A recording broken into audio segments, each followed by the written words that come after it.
parents present here, students that I see seated in the corner, the head of school, the teachers. I am delighted to be in this school, and I'm so happy to see the students amongst us. It has been for a while for most of us to witness a school that is full of children, a school where children are making a lot of noise, and a school that becomes a happening place for our kids. This is something that we missed for quite some time. We opened the school on 4th of January, and due to TC Cody, we could not continue. But we started the school again this week, and I must say that the attendance is very good in schools. And I take this opportunity to thank all the parents for believing in Ministry of Education, for believing in the safety protocol that we have rolled out, and the fact that you believe in education, that's why you are sending your children to school. I had highlighted earlier on that schools should be open.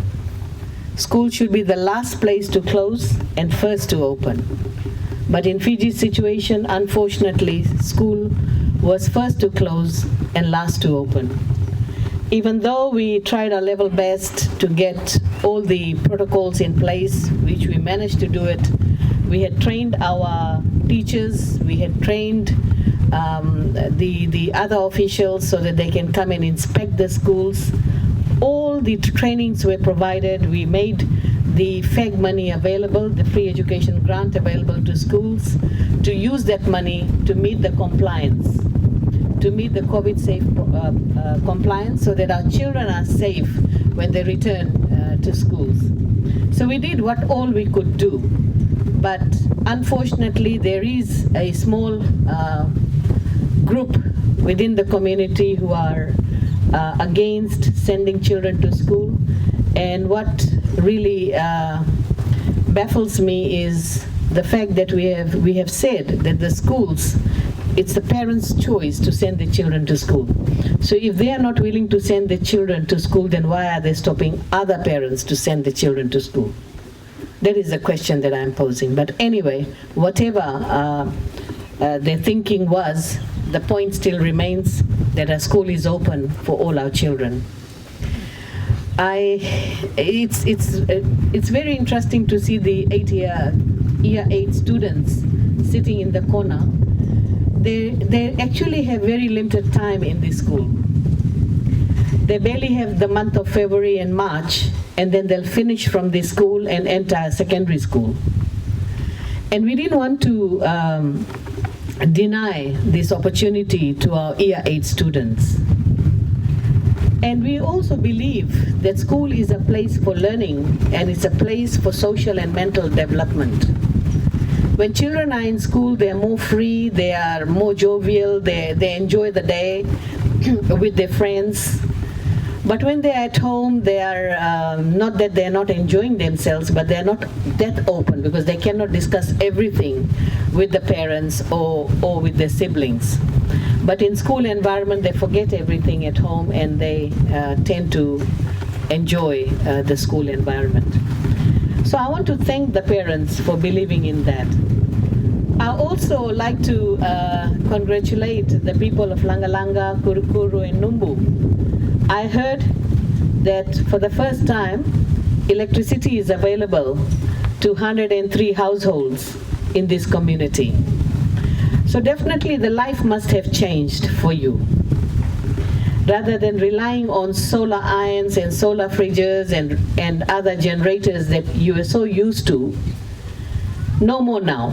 A click of a switch, you just click it, and the power is there for you. Now, the government definitely believes in improving the quality of life of our people. Electricity has been on the agenda for Lagalaga, Kurukuru, Nubu, and areas beyond this. Despite COVID, despite 2 years of disruption, we still managed to provide electricity as promised, to the people of Lagalaga, Nubu and Kurukuru. And we did say that we'll provide the electricity before Christmas, and we managed to fulfill that. So we see a bigger picture. By providing electricity, we see a bigger picture. The bigger picture is this. Now that the electricity is there, definitely you'll be buying some white goods for your homes. You'll be buying the refrigerators, you'll be buying other electrical appliances that will generate economic activity.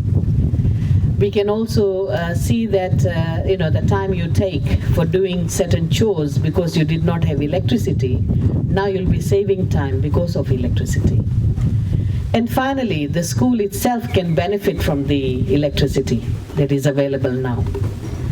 The schools can slowly move towards e-learning. They can actually buy smart TVs. They can use USB sticks to download things from MEHA website, and they can use that as a resource material in classroom. So you can see what electricity can do. It just changes everyone's life.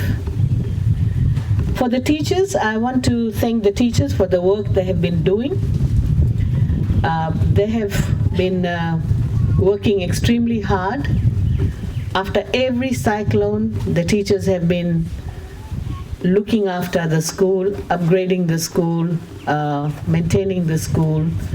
And this time around with COVID, the COVID protocol is very strict. It requires certain requirements.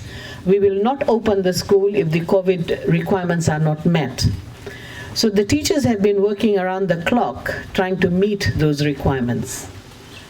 And they have been enforcing those requirements. They have been rolling out those requirements. And as you enter the compound, the COVID safe protocol is first thing that you need to keep in mind when you move around in the school compound. So I want to thank teachers for doing that. And finally, I also want to thank the school management committee, the people of Lagalaga. You have a big heart. We know that. You've been very patient, extremely patient, while we were trying our level best to provide the various infrastructure. I've been to this place before, and the community that I met, they've been asking for the road to be upgraded. And I can say to you that yes, that is the government's policy, that we would like to provide the various infrastructure to each and every community in Fiji. But again, we need to prioritize and try and provide certain things to certain community and rationalize and work on our priorities and work on the money that we have, the funds that we have. We will, I'm sure the FRA will try and consider your request, and they will get back to you on that. But for now, I thank the School Management Committee for building this school, being the founders of this school, and appreciate the work that you have done in the education sector, which we truly appreciate, and look forward to your vision as to how you wish to grow this school or take this school to another level. And that discussion we will have when we have one-to-one meeting with the School Management Committee. So with these words, ladies and gentlemen, I thank the parents again, the students who are present here, the teachers. Thank you very much, and I wish you well for the 2020-2021.